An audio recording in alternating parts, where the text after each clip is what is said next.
এই হচ্ছে আমাদের অ্যাপ্রুভাল। আমরা পাসপোর্ট ভিসার সাথে সাথে অ্যাপ্রুভাল দিচ্ছি। বস্তুত আমি এই ভিন্নধর্মী প্রচারণা বেছে নিয়েছি একটি বিশেষ কারণে, এর একটা বিশেষ তাৎপর্য আছে। আমরা জানি জগন্নাথ ইউনিভার্সিটি, ঢাকা ইউনিভার্সিটি বা এনএসইউর তুলনামূলক আন্তর্জাতিক সেক্টরে একটু বেশি পিছিয়ে।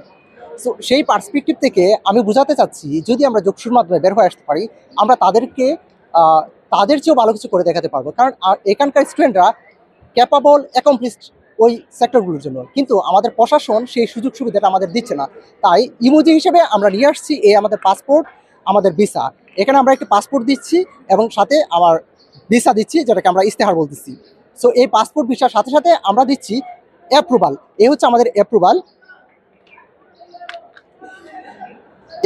অ্যাপ্রুভাল। আমরা পাসপোর্ট ভিসার সাথে সাথে অ্যাপ্রুভাল দিচ্ছি।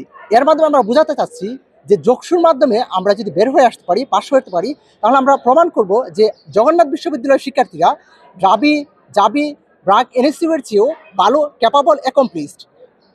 প্রশাসন আমাদের কোনো একটি বিশেষ কারণে হয়তো আমাদের পিছিয়ে রাখতেছে, সেই কারণে এই ভিন্ন একটি ইউনিক আইডিয়া নিয়ে আসা। আর যদি বলেন এই যে পাসপোর্টের সামনে রিপাবলিক অফ জগন্নাথ ইউনিভার্সিটি বা পেছনে উই আর হাদি, এরও একটা বিশেষ তাৎপর্য আছে। আমরা জানি কিছুদিন আগে জগন্নাথ ইউনিভার্সিটিতে পাকিস্তান এবং ভারতপন্থী কিছু লোক, যারা চরমপন্থী আমরা বলতে পারি, চরমপন্থী না বললেও ওরা পন্থী, তারা বিশেষ কিছু কারণে ভারত এবং পাকিস্তানের পতাকা নিয়ে একটা কন্ট্রোভার্সি সৃষ্টি করে।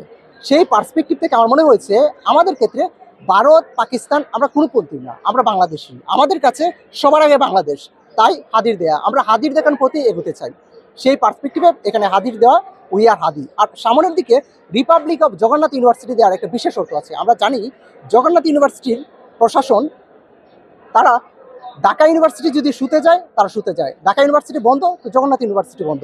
এই যে অন্যকে অনুসরণ করা, এই অনুসরণ থেকে আমরা বের হয়ে আসতে চাই।